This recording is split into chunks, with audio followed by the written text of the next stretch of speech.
하나님 말씀 봉독하겠습니다. 하나님 말씀은 에스더서 7장 1절로 10절입니다. 구약성경 756쪽 허성찬 집사님께서 봉독해 주시겠습니다. 에스더 7장 1절에서 10절까지 말씀을 봉독합니다.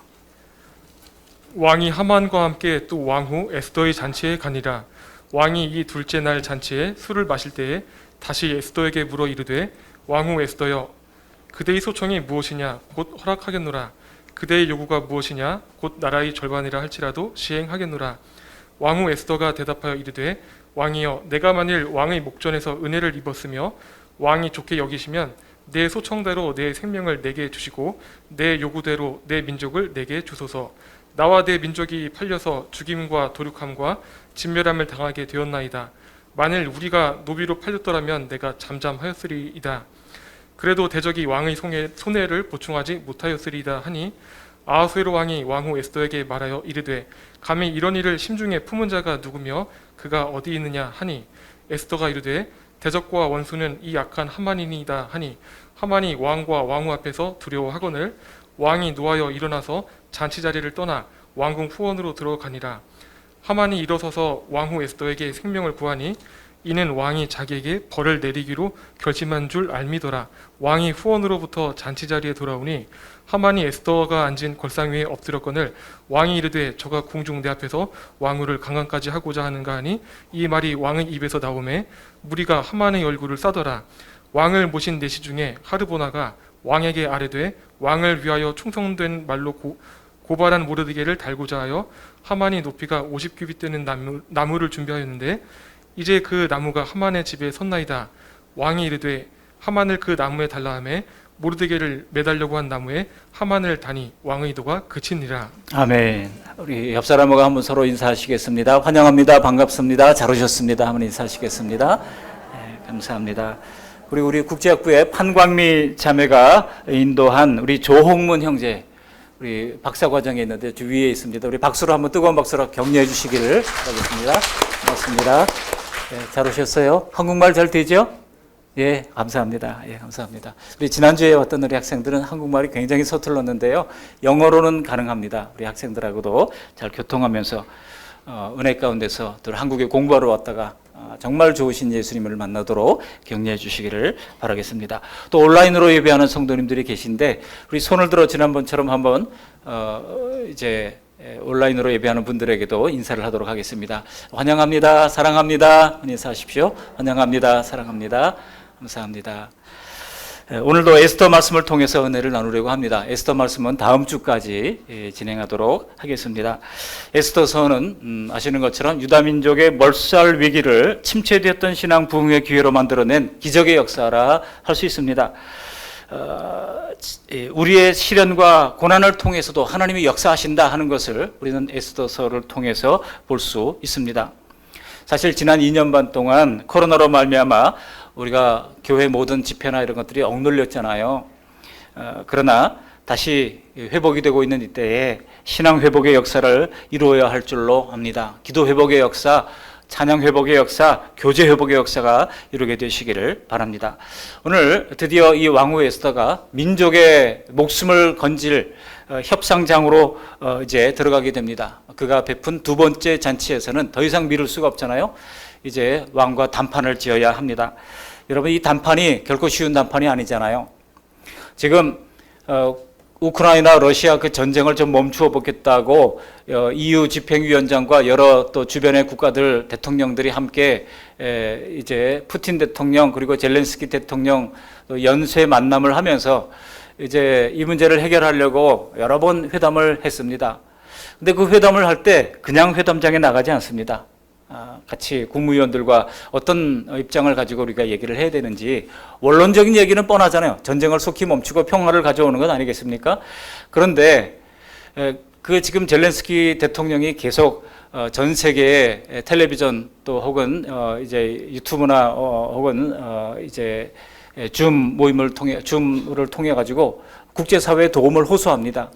근데 그 호소가 끝나면, 그 연설을 하면, 의회에 연설을 하게 될 때 다 박수를 치잖아요. 우리 같은 박수를 치면서 당신이 참 훌륭하다 이야기하지만 실제로 도움을 주는 것에 대해서는 어떻습니까? 저마다 각기 나라의 이해 득실을 개선하느라고 그게 금방 그렇게 쉽게 이어지지 않는 것을 봅니다. 필시 오늘 에스더의 이 단판 테이블도 마찬가지였을 겁니다. 아마 그가 이 단판 테이블에서 왕과 하만을 상대하는 그 긴장감이라고 하는 것은 정말 이루 말할 수 없었을 겁니다. 드디어 오늘 왕과 단판을 짓고 지금 벌써 속도를 내고 있는 민족 말살이라고 하는 기관차를 당장 멈춰야만 하는 절체절명의 순간까지 오게 된 겁니다. 그러면 여러분, 왕과 하만이 어떤 사람입니까?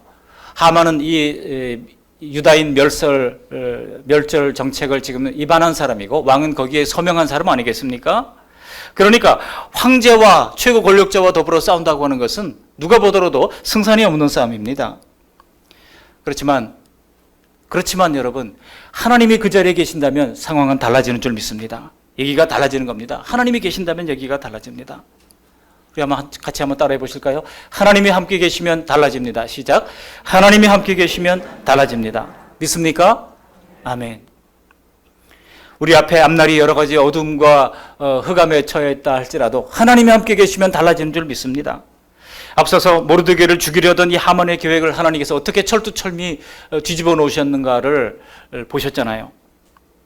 오늘은 에스더와 함께 하나님께서 또 어떻게 일하실지 함께 말씀을 따라가면서 은혜 나누기를 바랍니다. 오늘 말씀도 각 사람의 입장에서 한번 재구성해 보도록 하겠습니다.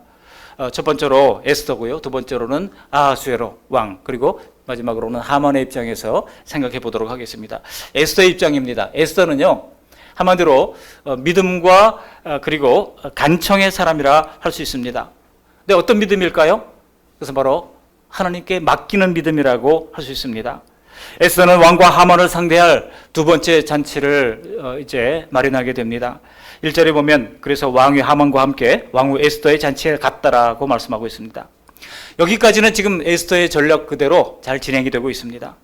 이제 왕과 하만 사이의 관계는 예전 같지 않잖아요. 왜냐하면 어제 큰 공을 세운 신하에게 어떻게 하는 것이 좋겠느냐라고 물었을 때 하만이 자기 속내를 털어놓고 말하지 않았습니까? 왕복을 입히고 왕이 타는 말을 태워가지고 그 도성 수산성을 퍼레이드를 하게 하라라고 하는 제안을 할 때부터 이 아하수에로 왕은 깨달았던 겁니다. 아, 이 하만이 야망을 품고 있구나.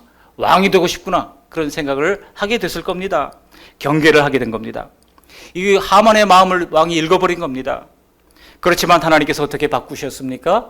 도리어 모르드게를 왕의 타는 말에 태우고 왕의 왕복을 입히고 그 모르드게 앞에서 말을 끌고 다니면서 왕께서 존귀하게 하기를 원하는 사람에게는 이같이 할 것이다 외치면서 다니게 했던 겁니다. 여러분, 그 소식은 온 도성 수산을 재빠르게 퍼져나갔을 겁니다. 탑뉴스 아니었을까요?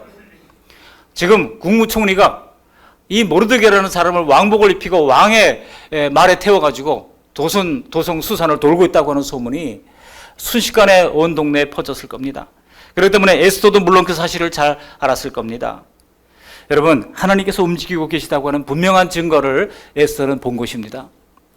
보통 하나님의 일은 우연이 아님을 알도록 하나님께서 꼭 흔적을 남기셔요. 그래서 막막하고 두렵던 일들을 놓고 기도하던 중에 정말 하나님이 일하신다라고 하는 그 확신을 가지게 될 때가 있습니다. 여러분, 그렇게 되면 정말 하나님이 살아계시군요. 눈물이 돌고 용기가 나게 되는 것입니다. 어제 일은 오늘 이 두려운 협상장에 나서는 에스더에게 분명한 용기를 허락해 주었을 겁니다. 분명한 확신을 허락해 주었을 겁니다. 그렇지만은 다음 주에 보시겠습니다만 여러분 8장을 내려가서 보시면 왕이 어인을 찍은 조선은 초래할 수가 없다는 것입니다. 왕자조차도 초래할 수가 없어요. 8장 8절을 보시면 왕의 반지로 인친 조선은 누구도 초래할 수 없음이니라 말씀하고 있습니다. 그러므로 서로 왕의 조서가 잘못되었더라도 번복하는 것은 쉬운 일이 아닌 것입니다.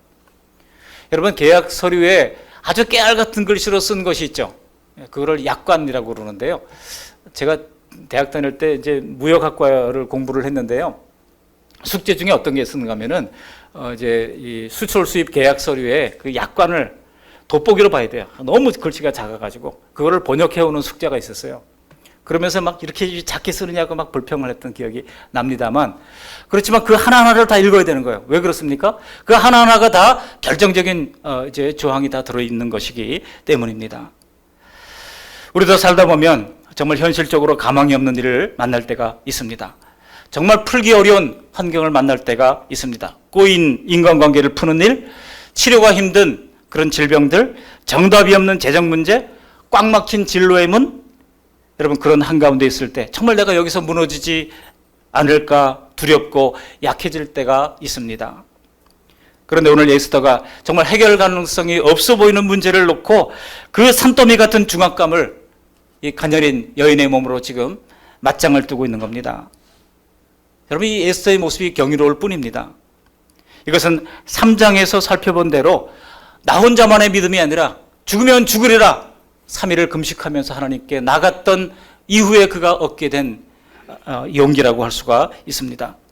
나 혼자만 비굴하게 목숨을 부지하겠다고 하는 것이 아니라 내가 죽더라도 혹시 내가 이렇게 하지 않으면 하나님께서 다른 방법으로 구원하실 것이라고 하는 이 모르드게의 이야기를 들으면서 죽으면 죽으리라 결단하고 나갔을 때에 하나님께서 그 결연한 의지를 사용하시고 하나님 나라가 확장되고 그를 통하여 민족이 사는 역사를 허락해 주셨던 것입니다. 여러분 강한 용기는요 내가 할 수 있는 일을 최선을 다한다고 다 되는 게 아니에요. 내가 할 수 있는 일은 최선을 다하되 그 결과는 하나님께 맡기는 것을 통해서 오는 것을 볼 수 있습니다.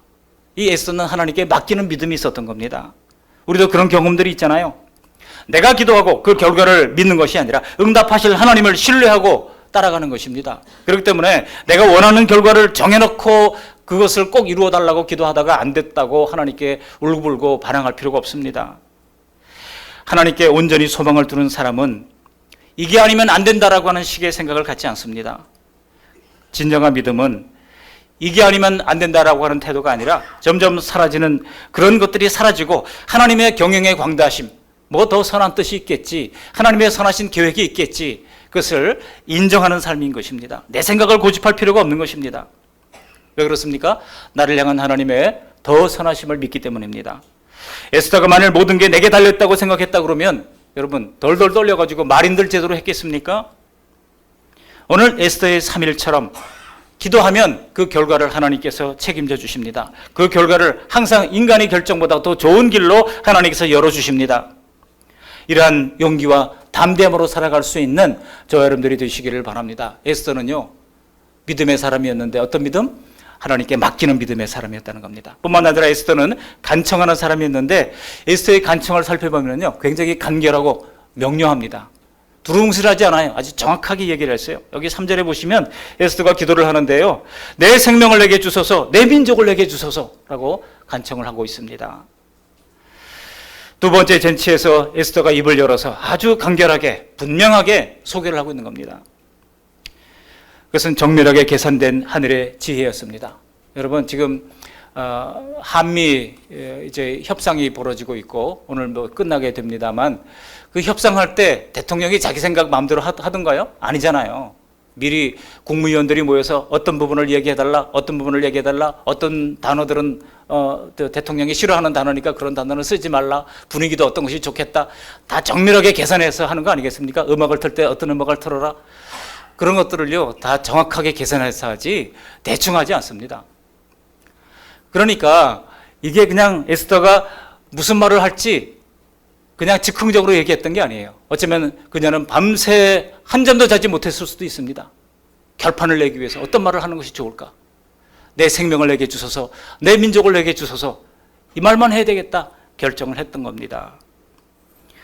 여러분 우리는 하나님께서 주신 지혜를 받아야 됩니다. 하나님께서 주신 지혜와 내가 머리를 굴려가지고 잔머리를 아무리 굴려가지고 생각했던 지혜를 비교할 수가 있겠습니까? 하나님이 주신 지혜는요 사람을 움직이는 힘이 있습니다. 근데 우리는 이 사실을 알면서도 하나님께 기도하면서 어떤 지혜를 얻기보다는 자꾸 내 잔머리만을 굴려서 고민부터 하는 잘못된 습관이 있습니다. 이걸 빨리 고쳐야 되겠건만 저부터도 잘 안 될 때가 있어요. 오늘 싸움에서 이기려면 치밀하게 대화 내용을 구성해가지고 단판을 지어야 하는 것입니다. 막연히 왕 앞에 가서 내가 죽게 생겼습니다, 눈물바람을 한다고 일이 해결될 일이 아닙니다.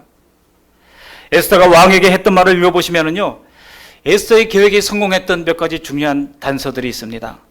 우리에게도 이런 지혜를 갖게 되기를 바랍니다. 첫 번째로 에스더는요 왕의 입장을 생각하면서 소청을 드렸다고 하는 겁니다. 내가 누굽니까? 나는 단순한 개인으로서의 나가 아니라 왕후로서의 나라고 하는 것입니다. 당신의 아내, 내가 죽게 생겼습니다라고 하는 거예요. 그래서 이제 왕의 입장을 지금 대변하고 있는 겁니다. 내 생명을 내게 주시고 내 의도로 내 민족을 내게 주소서라고 요청을 한 겁니다. 여러분, 왕정시대 왕후의 생명을 누군가 해치려 한다? 이것은요, 왕을 해치려 한 것 같은 똑같은 그런 역모로 간주되었던 겁니다. 그런 의미에서 에스더의 생각대로 왕은 왕의 권위에 도전하는 자가 있다고 하는 것을 이야기함과 더불어 왕후를 해치려고 하는 자가 있다는 사실을 이야기했던 것입니다. 과연 에스더의 생각이 맞아떨어졌어요.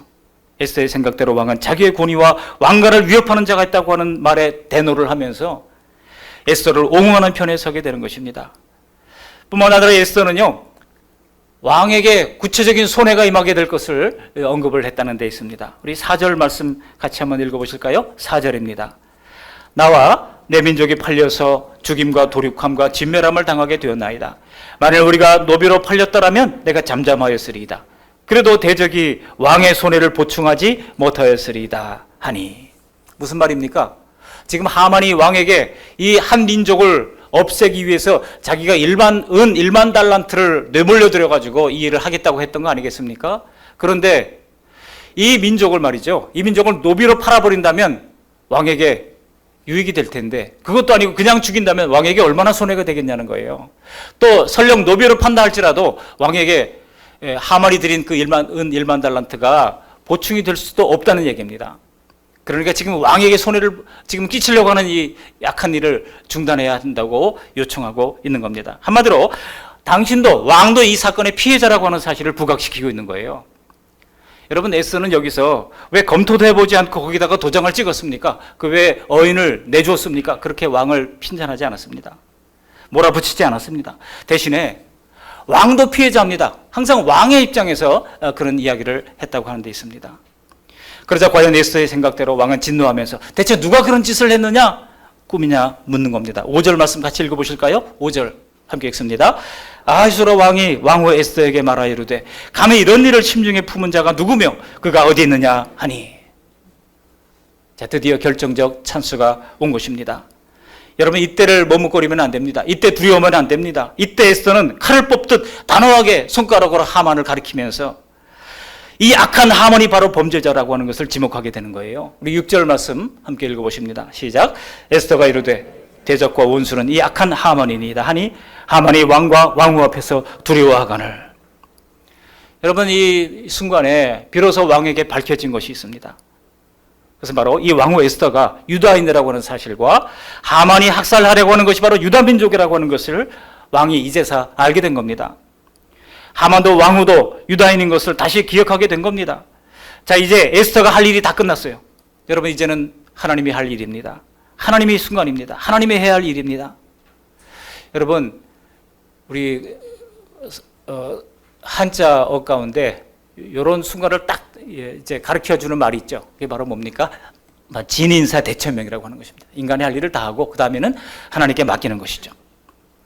이처럼 에스더의 믿음은 하나님께 맡기는 믿음이었고, 에스더의 그 간청은 간결하고 명료하게, 그리고 왕을 생각하는 입장에서 간청을 드렸던 것입니다. 그것이 먹혔던 것입니다. 그렇다면 여러분, 아하수에로 왕의 입장에서는 어떻게 이 사실을 봐야 될까요? 아하수에로 왕은 사건의 진실을 파악했습니다. 그래서 그 자리에서는 분노하니까 왕궁 후궁으로 나가게 된 겁니다. 이제서 이 사건을 사실대로 알게 된 거예요. 에스더가 내 민족이 전멸하게 되었다고 했을 때까지도 왕이 그것이 하만이 은 1만 달란트를 가지고 자기가 허락했던 그런 일이라고 하는 사실을 미처 깨닫지 못하고 있었습니다. 왜 그럴까요? 여러분, 하만이 왕에게 앞에서 제안할 때 내가 유다 민족을 없애겠습니다 말한 적이 없습니다. 한번 보시겠습니다. 3장 8절 우리 화면을 함께 읽어보시겠습니다. 3장 8절. 한 민족이 왕의 나라 각 지방 백성 중에 흩어져 거하는데 그 법률이 만민의 것과 달라서 왕의 법률을 지키지 아니하오니 용납하시는 것이 왕에게 무익하니이다. 거기 누가 그런다고 그랬어요? 한 민족이. 유다인이라고 말하지 않았어요. 여러분, 하만이 왜 유다인이라고 말하지 않았을까요? 하만도 캥기는 것이 있었기 때문입니다. 지금 이 페르시아와 유다인 가운데 그동안 역사적으로 긴밀한 관계가 있었다는 것을 하만도 알고 있었다는 뜻입니다. 그렇게 유다 민족익을 감추고 왕의 조소를 얻어냈던 거예요. 여러분, 유다 민족은 127국 중에 하나입니다. 페르시아가 정복했던 127개의 나라들이 있었는데요. 그 중에 뭐 한 나라쯤 제국을 반대하는 나라가 있다면 뭐 없애는 것은 당시 페르시아 제국으로서는 일도 아니었습니다. 왕의 통치에 고분고분하지 않고 반박을 하고 반대를 하는 이 소수민족 하나쯤 없애는 것은 이 대제국을 경영하는 왕으로서는 얼마든지 가능한 일이었어요. 그렇지만 중요한 것은 하만이 유다 민족을 감추었다는 데 있습니다. 왕이 왜 진노를 했겠습니까? 왕이 진노했던 이유는요, 바로 이 하만이 죽이려고 했던 민족이 유다 민족이라는 사실에 있습니다. 유다인에게는 뭔가 특별함이 있었던 겁니다. 그래서 한민족이라고 하는 말로 교묘하게 그 사실을 숨겼던 겁니다. 사실 페르시아 왕실과 유다인과는 아주 오래된 그런 막역한 관계가 있었습니다. 이미 페르시아가 이루어지기 전에 벌써 바벨론 세력부터 우리가 보면 알 수 있죠. 여러분, 바벨론의 느부갓네살 왕이 누구를 총리로 삼았습니까? 다니엘을 총리로 삼았잖아요. 근데 다니엘이 이 느부갓네살 이후에 또 왕위에 오른 벨사살 때까지도 총리로 있었습니다. 벨사살이 갑자기 죽고 나서 나라가 급격히 약해지고 결국은 바벨론이 무너지고 페르시아가 전 세계를 장악하게 됩니다. 그리고 그 페르시아가 장악한 이후에도 계속해서 이 다니엘이 총리로 있었던 것을 알 수 있습니다. 그래서 페르시아의 다리오 왕 때까지 그는 총리로 있었던 것을 알 수 있습니다. 그러니까 믿음의 선구자가 그만큼 중요하다는 거예요. 우리가 세상 속에서 하나님 나라를 생각하고 하나님의 입장을 대변하는 그런 사람으로 산다고 하는 것이 얼마나 중요한가를 알 수 있다고 하는 것입니다. 특히 믿음의 중진들은요, 세상 속에서도 세상의 등불이 되어야 하는 것입니다. 왕실에서 유다인은 어떤 사람으로 비춰졌겠습니까? 유다인은 신앙심이 깊은 사람들로 비춰졌을 겁니다. 그러다 보니까 왕실에서도 유다인들에게 왕실을 위해서 기도해달라고 하는 요청을 하게 되는 것을 볼 수 있습니다. 뿐만 아니라 모르드게처럼 왕의 생명을 노리는 자들을 미리 고발을 해가지고 왕실을 세웠던 충성스러운 충신이라고 하는 신뢰관계가 이어져고 있었던 것입니다. 여러분, 이 아하수에로 왕의 아버지가 다리오 왕인데요, 이 다리오 왕과도 이스라엘과 아주 깊은 관계가 있는 것을 알 수 있습니다. 그래서 본국으로 귀환한 유다인들이 속히 성전을 짓겠다고 했을 때 이 다리오 왕이 조서를 내려가지고 그 성전에 필요한 모든 제목과 제물과 돌과 이런 것들을 다 공급해 주라고 조서를 내릴 뿐만 아니라 이들이 가는 길을 잘 열어갈 수 있도록 비자를 내달라고 그 주변 이제 여러 속국들에게 다 조서를 내리게 됩니다. 뿐만 아니라 하나님께 제사를 드릴 때도 제물조차도 국고에서 다 허락해서 공급하도록 그렇게 조서까지 내렸던 사람입니다. 그렇기 때문에 이 다리오의 아들이었던 아하수에로 왕이 그 사실을 모를 리가 없죠. 이런 막역한 관계가 10년 뒤에 이 아하수에로 왕이 나중에 암살당하고 그 뒤에 오르는 왕이 있는데요, 그 왕이 바로 아닥사스다 왕입니다. 여러분, 이 아닥사스다 왕 때는 느헤미야를 파송해가지고 느헤미야가 이제 성전이 무너졌으니 성전은 뿐만 아니라 성벽이 다 허물어졌으니 성벽을 내가 세워야 되겠습니다. 그러니까 그 왕이 허락을 하고 그리고 그 필요한 모든 것들을 다 준비를 해 주었던 것을 통해서 알 수 있습니다. 여러분, 유다인과 이 페르시아 이 관계가 이처럼 돈독한 관계가 계속 유지됐다는 거예요. 이게 구약시대만이 아닙니다. 신약시대에도 우리 예수님이 출생했을 때 동방박사 3명이 어린 아기에게 경배를 하려고 황금과 유향과 몰약을 가지고 오잖아요. 그 동방박사의 고향이 어딜까요? 학자들은 여러 설이 있습니다. 뭐 인도다 뭐 합니다만 대부분의 학자들이 페르시아인 것으로 생각을 하고 있습니다. 예수님 때까지도 그 페르시아와 이 유다인들과의 돈독한 관계가 계속 이어지고 있었다는 사실을 알 수 있습니다. 여러분, 중동 국가 중에서도요, 이스라엘과 아주 긴밀한 관계를 맺고 있는 나라가 이란뿐입니다. 물론 지금은 미국과 이란이 틀어지면서 적대 국가가 되었습니다만 여전히 이란 가운데는 과거 경교의 흔적이 남아 있습니다. 그래서 거기 경교가 신라 시대에도 이제 그 신앙을 전해주고 있었던 것을 우리는 역사를 통해서 볼 수 있습니다. 그러니까 오랫동안 그런 좋은 관계를 맺어오던 나라의 유익한 제국의 유익한 민족이라고 하는 생각이 있었는데, 아니 하만이 없애려고 했던 민족이 유다인이라고 왕이 머리끝까지 화가 난 거예요. 유다인의 하나님은 이미 뭇 왕들에게 이렇게 두렵고 위대한 신을 섬기는 민족으로 알려져 있었던 것입니다. 여러분 이것을 증명하는 그런 사건이 있는데요. 다니엘서를 보시면 그런 내용이 납니다. 다니엘서 4장에 보시면 바벨론의 느부갓네살 왕이요, 통치하던 중에 교만하다가 하나님의 징계를 받아가지고 그가 7년 동안 정신이 나가게 됩니다. 그래가지고 어떻게 됩니까? 이슬을 먹으면서 짐승처럼 살게 됐다는 내용이 나옵니다. 그러나 7년 뒤에 왕의 정신을 하나님께서 돌려주심으로 말미암아 왕위에 복귀하게 됐을 때 느부갓네살이 하나님을 찬양하는 내용이 납니다. 느부갓네살이 어떻게 찬양하는가 하면 다니엘서 4장 34절에 이렇게 찬양합니다. 제가 읽어드립니다. 그 기한이 참에 나 느부갓네살이 하늘을 우러러 보았더니 내 총명이 다시 내게로 돌아온지라. 이에 내가 지극히 높으신 이에게 감사하며 영생하시는 이를 찬양하고 경배하였나니 그 권세는 영원한 권세요 그 나라는 대대에 이르리로다. 여러분 누가 이런 찬양을 해요? 유다인이 아닌 이방인 왕이 이런 찬양을 했다는 거예요. 또 나가 3절 한번 더 읽어보실까요? 4장 37절 말씀 같이 한번 읽어보십니다. 37절. 그러므로 지금 나 느부갓네살은 하늘의 왕을 찬양하며 칭송하며 경배하노니 그의 일이 다 진실하고 그의 행하심이 의로우심으로 교만하게 행하는 자를 그가 능히 낮추심이라. 자신의 경험을 통한 간증 아니겠습니까? 내가 교만하게 행했더니 하나님이 낮추셨다. 그 하나님을 찬양하는 그런 이방 왕의 모습을 통해서 하나님이 영광을 받으셨다는 것입니다. 하나님이 바로 다니엘을 통해서 하나님이야말로 페르시아 제국의 운명을 주관하시는 분임을 계속해서 보여주셨던 겁니다. 성도가 그런 일을 해야 합니다. 오늘날 누가 그 일을 해야 됩니까? 성도가 그 일을 해야 하는 것입니다. 그렇기 때문에 앞에 1장에서 모르드게와 에스더가 1장에서는요 자기가 하나님을 믿는 것을 숨겼잖아요. 유다인인 것을 숨겼잖아요. 소위 오늘날로 말하면 샤이 크리스찬이었어요. 숨겨진 크리스찬, FBI 크리스찬. 물론 모르드게와 에스더가 하나님에 대한 신실한 믿음이 없었던 것은 아닙니다만 그럼에도 불구하고 신자들이 세상에 하나님을 드러내지 않으면 악이 더 득세해가지고 악이 점령구처럼 행사하게 될 겁니다. 그걸 하만을 통해서 보여주시는 것입니다. 그것이 바로 에스더의 백미라고 할 수 있습니다.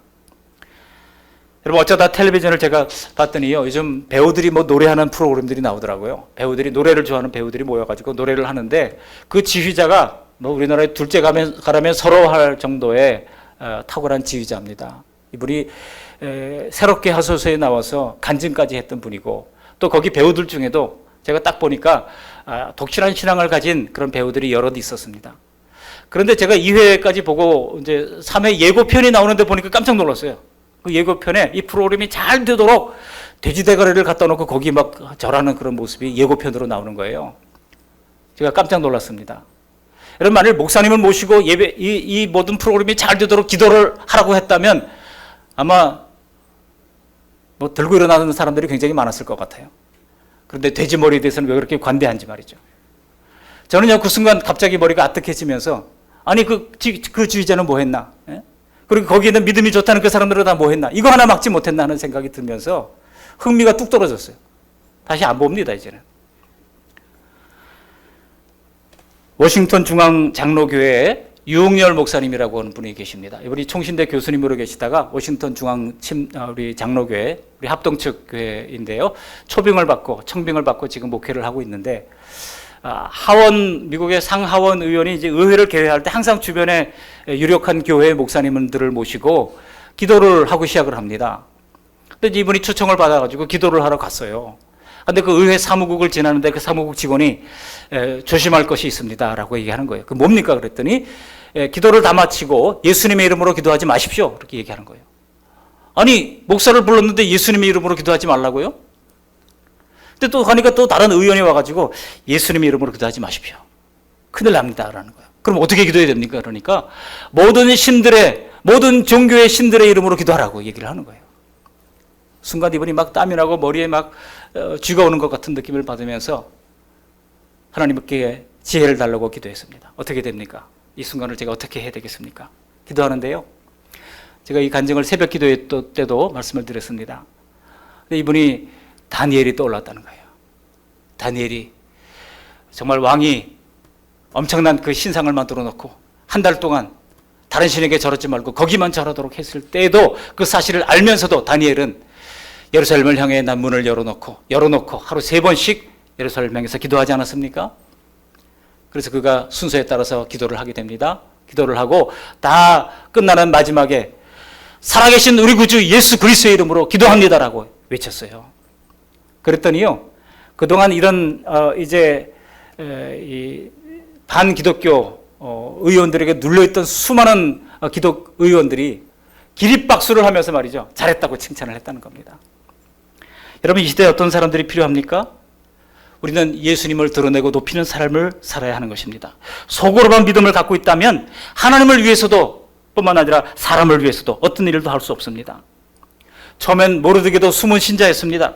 그렇지만 소위 샤이 신자였던 이 모르드게와 에스더가 하만이 최강 권력으로 마술을 뻗칠 때 드디어 자신이 유다인임을 드러내지 않습니까? 모르드게가 그런 결단을 하지 않았다면 정말 모르드게가 하만을 이어서 총리가 되어서 민족을 위로하기는커녕 하만의 권력에 눌려가지고 숨통 조이며 살았을 뿐일 것입니다. 물론 누구나 다 총리가 되지는 않습니다만, 다만 하나님께서 우리에게 주신 은사와 재능에 따라서 우리에게 맡겨진 삶의 현장 속에서 우리는 분명한 신자로서의 정체성을 드러내는 저와 여러분들이 되시기를 바랍니다. 내가 받은 재능으로 내 주변을 비추는 작은 등불의 역할을 하겠다 우리가 결단할 때 그런 잔잔하고 알찬 삶을 하나님께서 허락해 주실 것입니다. 지난주에 우리가 말씀을 받았던 것처럼 우리가 누굽니까? 우리는 복의 통로 아닙니까? 우리가 복입니다. 우리를 통하여 주님의 복이 흘러나가야 하는 복의 통로가 되어야 하는 것입니다. 우리 한번 결심을 하나님 앞에 고백하시기 바랍니다. 내가 복의 통로입니다. 시작. 내가 복의 통로입니다. 옆 사람에게 한번 이제 고백하시기 바랍니다. 내가 복의 통로입니다. 시작. 내가 복의 통로입니다. 아멘. 내가 곧 우리 가정의 복의 통로요, 직장의 복의 통로요, 사회 속의 복의 통로인 줄 믿습니다. 그런 믿음과 책임감으로 굳게 서 있어야 하나님께서 드디어 내 힘을 넘어서는 하나님의 능력으로 역사하기 시작하고 가르쳐 주시고 깨닫게 하시고 이끌어 주시고 감당하지 못할 일도 감당하게 하시는 줄 믿습니다. 아하스웨로 왕은 하만이 자기를 속이고 유다인을 학살하려고 했다는데 분노가 폭발하게 됩니다. 건드리지 말아야 할 그런 것을 하만은 건드려버리고 말았던 겁니다. 아하스웨로 왕은 그 사실관계를 후원에 나가서 정확하게 다시 떠올리고 복귀를 하면서 돌아오게 된 겁니다. 이제 마지막입니다. 하만의 최후입니다. 왕은 연회장을 뛰쳐나가 후원에서 사건의 전말을 잘 정리했습니다. 그리고 하만의 처리를 고민하면서 연회장으로 돌아오게 됩니다. 어제 모르드게 일까지 겹쳐져서 하만은 이제 왕의 원수가 되고 말았습니다. 그러나 어쨌든 자신이 승인한 이 조서를 처리하는 것은 왕으로서도 결코 쉬운 일이 아닙니다. 그런데 연회적으로 돌아보니 하만이 에스더가 앉은 걸상까지 다가가가지고 엎드려서 살려달라고 애원을 하고 있는 겁니다. 어제까지 함께 술잔을 기울이며 국정을 함께 운영하던 그런 충신이었던 하만이었지만 지금 보니까 이거 추행까지 하고 있는 것처럼 느껴지게 된 겁니다. 살기 위해 왕후에게 애걸복걸하는 모습이 애처롭게 보이는 것이 아니라 역겹게 보인 것입니다. 이 모습을 보고 왕이 신하들에게 다 들을 수 있는 소리로 외칩니다. 뭐라고 외칩니까? 8절에 보시면 저가 궁중 내 앞에서 왕후를 강간까지 하고자 하는가 그랬습니다. 여러분, 실제로 그런 일이 있겠습니까? 왕이 지금 왕후의 잔치에 갔는데 거기 왕과 왕후와 하만만 있는 게 아니잖아요. 뭐 요리사들도 있을 것이고 음악을 하는 사람도 있을 것이고 또 비서실도 있을 것이고 경호대원도 있을 것이고 수많은 사람들이 거기에 있을 것인데 거기서 뭐 강간까지 한다고 그게 말이 안 되는 것이죠. 그렇지만은 왕이 이 말을 한 이유가 있습니다. 이제는 저 하만을 왕이 이제는 버리는 카드로 쓰겠다는 강력한 암시를 준 것입니다. 하만이 에스더에게 살려달라고 붙들고 애원하는 이 장면이 결국 하만에게 즉각적인 사형을 내릴 수 있는 빌미를 제공하고 말았던 것입니다. 여러분, 왕이 정말 왕후를 강간하려고 했다면 재판이 뭐가 필요하겠습니까? 옛날에 왕이 영모다 그러면 그냥 현장에서 경호대원들이 가서 철퇴를 내려쳤잖아요. 왕의 말이 떨어지자마자 그 의도를 알아차린 신하들이 어떻게 합니까? 그의 얼굴을 쌌다고 그랬습니다. 하만의 얼굴을 쌌습니다. 여러분, 이건요 사형수에게 하는 행위입니다. 그러자 하르보나라고 하는 이 내시가 신속히 하만의 말로를 정리해 줍니다. 9절 보시면 이렇게 얘기하죠. 왕을 모신 내시 중에 하르보나가 왕에게 아뢰되 왕을 위하여 충성된 말로 고발한 모르드게를 달고자 하여 하만이 높이가 50규빗 되는 나무를 준비하였는데 이제 그 나무가 하만의 집에 섰나이다. 하르보나가 무슨 얘기를 한 거예요? 지금 하만이 모르드게를 죽이려고 20m가 넘는 그런 나무를 자기 집에 세웠습니다라고 얘기한 거예요. 그 얘기는 모르드게를 하만을 거기에 달면 되겠습니다라고 하는 얘기 아니겠습니까? 왕이 즉각적으로 얘기합니다. 거기에 하만을 달라라고 얘기합니다. 여러분, 중요한 것은요, 이 정도 됐는데 아무도 하만의 입장에서 하만을 옹호하는 사람이 없었다는 거예요. 하만이 평소에 주변 사람들에게 겸손하게 행하고 사랑을 베풀고 했다라면 그때 누군가가 나서서 왕이여 통촉하옵소서, 그동안 나라를 위해서 큰 공을 세운 하만을 이렇게 갑자기 죽이면 안 됩니다라고 하는 사람이 한두 사람 좀 나와야 되는 거 아니겠습니까? 그런데요, 그 자리에서 아무도 그런 사람이 없었다는 것입니다. 이것은 평소 하만이 권력의 보좌에 있을 때 얼마나 교만하게 했는지를 짐작할 수 있는 대목입니다. 힘과 권력과 돈이 있을 때는 진짜 자기를 존경하는 줄 알지만은요, 하나님의 심판이 시작되면 모든 것이 서둘러서 그의 곁을 다 떠나가고 맙니다. 하나님의 손을 대시면 악인을 조종하던 사탄마저도 그 곁을 떠납니다. 왜냐하면 사탄도 생각이 있는데 인간에게 공을 들일 필요가, 망한 인간에게 공을 들일 필요가 어디 있겠습니까? 하만은요, 자기가 뿌린 씨로 자기가 거두는 것입니다. 갈라디아서 말씀처럼 사람이 무엇으로 심든지 그대로 거두리라 그랬습니다. 그대로 거두고 만 거예요. 아무도 제지하는 사람 없이 곧바로 그는 자기가 모르드게를 달려고 했던 그 장대에 달려서 이제 인생을 이제 끝내고 말았던 것입니다. 이처럼 인간으로서 결코 해서는 안 될 대학살극을 준비했던 하만은 거꾸로 자기가 먼저 죽임을 당함으로써 하나님의 공의가 드러나게 된 것입니다. 그런데요, 이 하만의 스토리는 오늘도 계속 진행 중에 있습니다. 하나님이 아말렉과 영원히 싸우시겠다, 말라기에 보면 그렇게 말씀하고 있잖아요. 아말렉과 영원히 싸우시겠다. 아말렉 족속 하만을 하나님께서 지금도 우리 주변에 두시고 계십니다. 그렇기 때문에 이 싸움이 지금도 계속된다고 하는 사실을 우리는 알아야 합니다. 그렇지만은 성도로서 이 싸움에 지는 성도는 없습니다. 만일 우리가 진다고 하면 그 사람은 성도가 아니기 때문일 겁니다. 우리 곁에 늘 하만 같은 사람, 하만 같은 괴로운 상황 없으십니까?